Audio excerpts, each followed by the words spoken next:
Hey guys, Razor Blade Apple Films here. Today we're going to be looking at the Kershaw Skyline. So here you can see the new updated Stonewashed Kershaw Skyline. And this is going to be more of a first impressions review rather than just a standard review because I don't have much experience carrying this knife. I've only had it for a couple weeks now, probably not even that. I've probably had it for about 8 days. So also, I broke off the screw on my tripod inside my camera, so there's no way of getting it out. So I'm not going to have a tripod for this review, so bear with me. So I ordered this knife off Blade HQ, and it said it was a bead blasted finish. And I was unaware that they had updated the knives, so I was actually pleasantly surprised to get a stonewashed version. And here you can see the difference between the old knives. Pretty much, I'm pretty sure the steel was the same, but it's got a stonewash finish on the blade now rather than a bead blast. If you don't know what that is, they used to come in a finish like this, kind of like a matte silvery color, and this is a stonewash. I actually prefer the stonewash, so I was actually really happy to get that. Also, it used to come with a bead blasted pocket clip. Now it's black washed. I don't know if it's black washed, but it's definitely a blackened pocket clip, and it's got Kershaw outlined in kind of a whitish color. I really like that. Hides in the pants a lot more discreetly. So yeah, I'm really glad they updated the Skyline. I don't know if they updated the G10, but when I first pulled this out of the package, and I've been wanting a Skyline for a while now, but I was really surprised at how grippy the G10 is. I would honestly say that it feels about the same as a Paramilitary's 2 G10. Well, actually, now looking at them side by side, it's a little bit, just a little bit more grippy on the Paramilitary 2. So, let's get into some specs. So we have an overall length of 7.375 inches, blade length is 3.125 inches, and it was a lot, not a lot, but it was a lot bigger than I thought it would be. I thought it would be more like an SE Zancudo size, but, you know, I guess I just didn't really read the specs on it first. I kind of just assumed it would be a little bit smaller, but yeah, it is a little bit bigger than I thought it would be. So it's got Sandvik 14C 28N steel. It's got a drop point blade. It's hollow ground.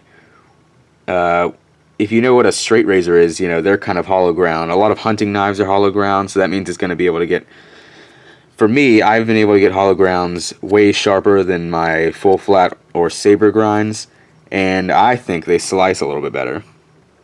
And the overall the overall weight is 2.5 ounces, so that's good.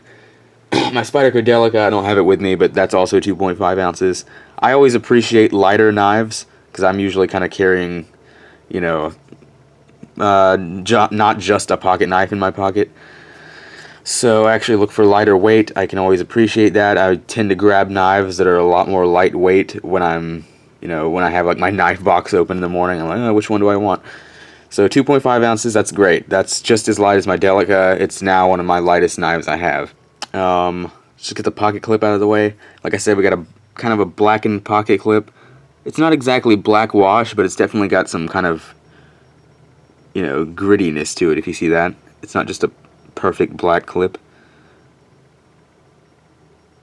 So, that hides relatively deep, but you're going to have a little bit of the flipper hanging out. I don't really like that, but that's kind of just a little bit of nitpicking. It still hides pretty discreetly. Let's see how that looks real fast. So there it is in the pocket. Hides pretty well. And actually you can't really see the flipper because the side of your pants will cover that up. I tend to like deep carry pocket clips, so I like my knife to hide a little bit deeper. Actually a lot deeper. I would prefer if it was just completely hidden. Though the Spyderco Sage, if you know what that knife looks like, has probably one of the best pocket clips I have. But too many companies don't use deep carry pocket clips. Every knife with one I don't like.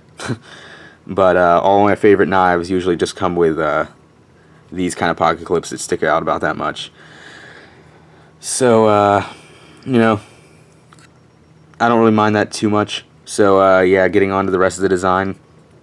Really grippy G10 handles, like I said earlier. I was really suppressed. What am I talking about? I was really impressed at how grippy it is. Comparing it to the Kershaw Chill, I mean, this feels like metal. This is really grippy. Here's a close-up of it.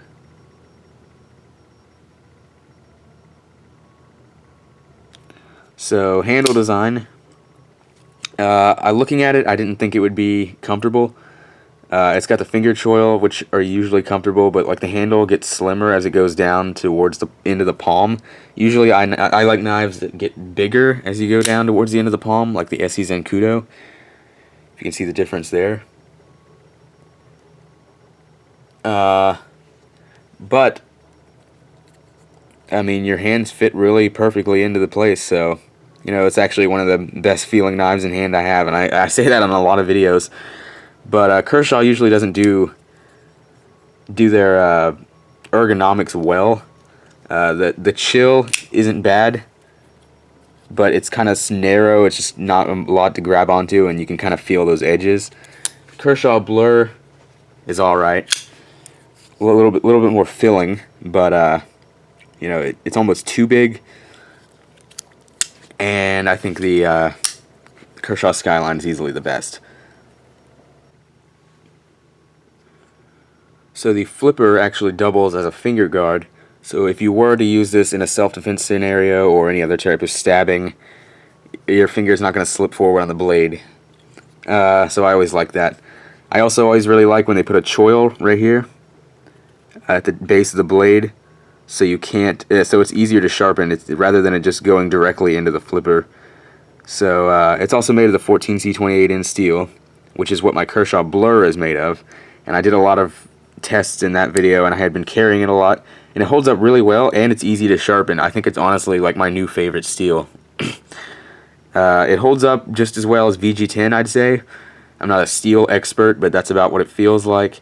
But I think it's honestly a little bit easier to sharpen, so it might be a little bit softer. Yeah, I've been able to get like a hair shaving sharp edge on this. The only thing I have to not really complain about, but I'd say it didn't really come that sharp from the factory, because I could actually get it sharper on my Spyderco Sharp Maker. But I guess that's alright, just because a lot of people know how to sharpen knives if you're a knife person. Oh yeah, one thing I forgot to talk about is it is made in USA, so that's always a plus. A lot of people are going to like that. It's kind of why I'd say it's almost like an improved version of the Kershaw Chill. You know, G10 handles, a little bit different blade shape, but you got the little finger choil, you got the flipper. They were both bead blasted, but this one's made in USA. And now they stonewashed it. I guess that's like a new feature for 2015. You can get this in, I don't think there are any serrated versions. That's alright for me because I hate serrations. But you can get this in Damascus, and you can get it in S30V with a carbon fiber handle, or a carbon fiber handle and a blackened blade with S30V. So there are a lot of options to get this. I'm sure if you look around, you can still get the bead blasted version if you really wanted that. I'm glad I got the Stonewashed version. I actually like that a lot better, because one of my favorite knives for the money is the SE Zenkudo, and that's stonewashed. So here's a comparison of them. Yeah, they look about the same. Still kind of a shiny stonewash. So here's the liner.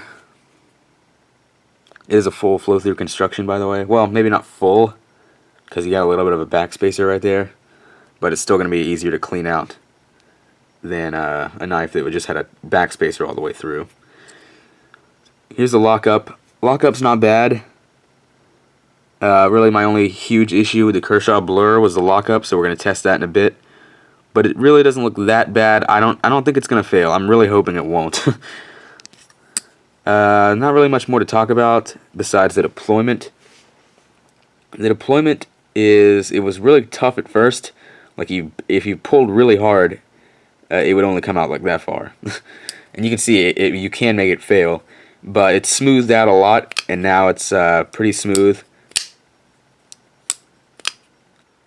Yeah, I just kind of played with the knife a little bit off camera, and I can tell you that it is a really smooth knife. It's just kind of the issue of me doing it around a camera. It does flick out actually really well. So, that being said though, if you don't give it a little, like with all flippers that aren't assisted, if you don't give it a hard enough flick, or if you don't do it correctly, you can kind of make it fail. Like I can even do that with the Kershaw Chill. You know, it didn't lock up all the way. But I like that it's not assisted. I don't think Kershaw does enough knives that aren't assisted. I don't really like assisted that much. I've actually had no problems with the Kershaw Blur yet. Torsion bar hasn't broke. So that's good, I guess. But even if it does, you know, it's a thumb stud knife, so I don't really mind. My 2 Kershaw leaks that I've had, they broke. The torsion bar broke within a week of me having them, and I wasn't even using them that hard. Maybe I just got a bad batch, but I got 2 different leaks. I got a black wash one and a white one. I mean not white, but like the bead blasted one. It's like aluminum. So I don't know. I haven't really had good luck with leaks, so I didn't want to buy another one. I did like the blade shape though. I'll tell you that. I really wish more knives made like a Warncliffe blade. I think they're really useful for EDC. Why don't I have the knife in shot? So yeah, that's pretty much it. The thumb stud. It says on Blade HQ, if you look at their website, you can use it with the flipper or the thumb stud. This thumb stud is actually not a thumb stud. It's a blade stop. So you can see there's a little notch cut out right there. So it stops the blade. And that's really its only purpose. I've tried to use it as a thumb stud, and I was like, oh, even if it is a blade stop, I'll probably be able to use it for a thumb stud. It's really hard to get out with your thumb, and like, yeah, it like tears up your thumb if you try to do that.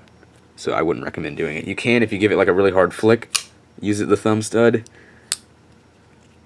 But that's really the only way to do it. You can't do it. You can't push it out just with your, you know, just without flicking your wrist. Like it's just not made for that. So, you know, just use the flipper. It's always a lot smoother.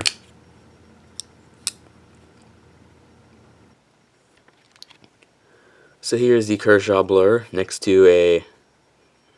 Have I been calling this Kershaw Blur? This is a Kershaw Skyline. Yeah, here's the Kershaw Skyline next to a Kershaw Chill. Here it is next to a Blur. Here it is next to an SE Zenkudo. And here it is next to a Paramilitary 2. Lastly, here it is next to a Spyderco Tenacious. Roughly the same price range as a Spyderco Tenacious.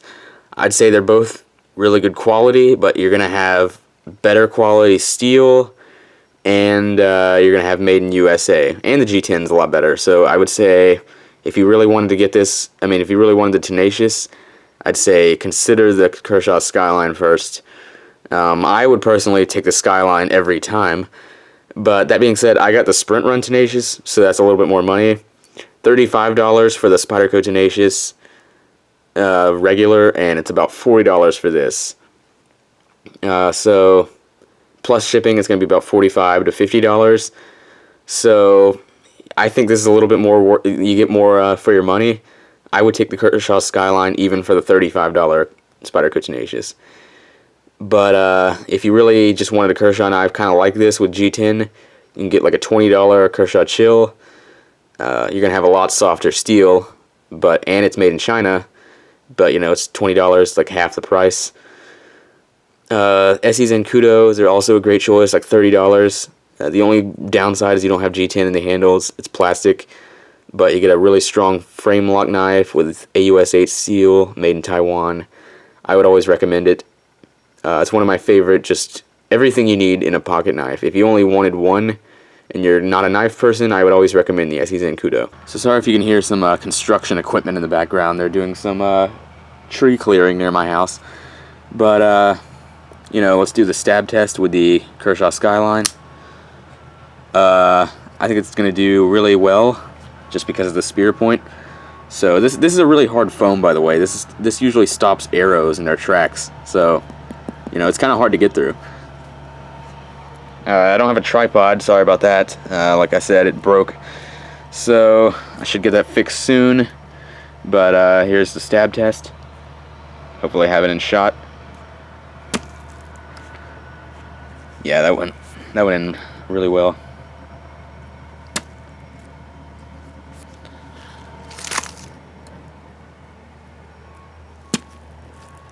That was kind of awkward because I was like looking through my camera lens, but yeah, it stabs really well.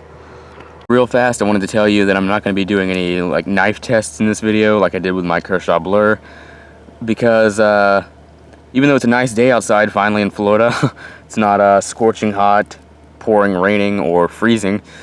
I'm not going to be doing any because I don't have the tripod and the angles will be all weird. And you know, the steel I have complete confidence in. You should look up my review on the Kershaw Blur just to see how that performs. I don't really like doing tests in pocket knife videos because the tests you put them through are kind of boring, but let me know if you actually like that, because I don't mind doing that. I just thought they might be kind of boring to watch for some people, but that's just me. So here is a stab test on a piece of wood. I really wish I had my tripod, so here's that.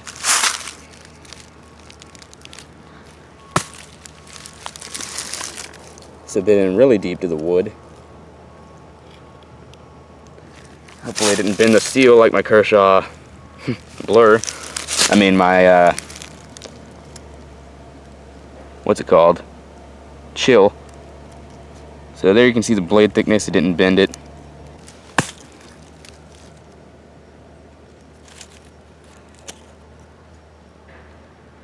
So yeah, that steel's pretty tough. When you're pulling a knife out of something, don't bend it to the side unless you're just maybe like a knife reviewer testing the steel. So here's the spine whack test with a Kershaw Skyline.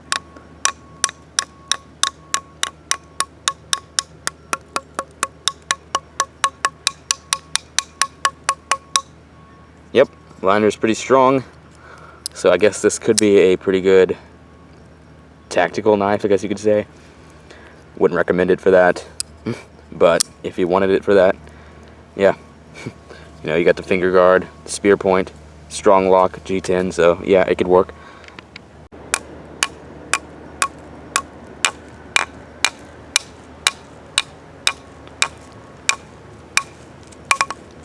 Okay, that was a really hard whack,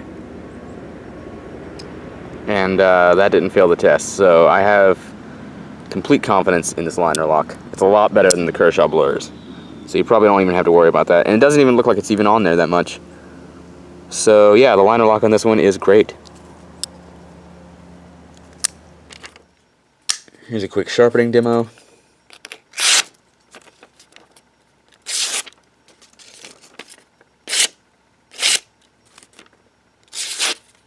So yeah, one of the sharpest knives I have. I really like that 14C28 in steel. That's a mouthful. That Sandvik steel though, I really think that's going to be like my favorite steel from now on.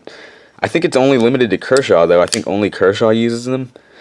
So I might try to find more knives with that steel, but I think this is in conclusion the definitive Kershaw knife. I really do think this is Kershaw's best knife. If I were to recommend any Kershaw knife to you, it's the Kershaw Skyline. There's really no flaws. Like that being said, I'm shooting this part of the video before I do the test, so it might fail the liner lock test. I'm thinking it won't though. So you know, you get 14C28 in steel. I really love the steel. You're getting a really nice Stonewashed blade. You're getting a spear point, by the way. Did I talk about that? It's kind of a drop point, but I think it's more of a spear point because it's a little bit more symmetrical, like the center line tip. It's going to be good for stabbing. So, you know, you get the... I like spear points. I think they just look cool. So, you're getting the Sandvik steel. You're getting made in USA. Not a lot of knives are like that. Everything I kind of like in a knife. You're getting really nice G10 handles. Liner lock, so it's going to be easy to close with one hand. It's really smooth. No assisted, so you're not going to have to worry about the torsion bar breaking. I think it's just a perfect pocket knife, honestly. I think this is probably going to... Well, it's gonna run about like $20 or $15 more than the SE Zenkudo.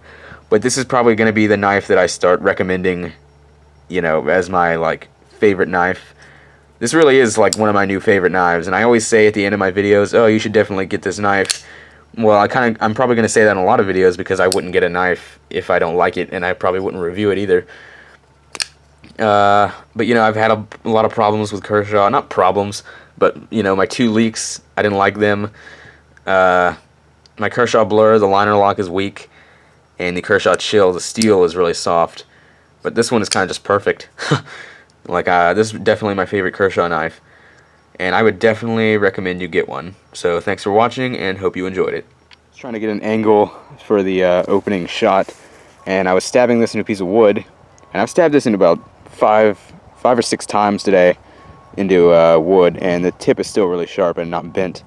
And I realized that there was no jimping. Forgot about that. So yeah, there is no jimping.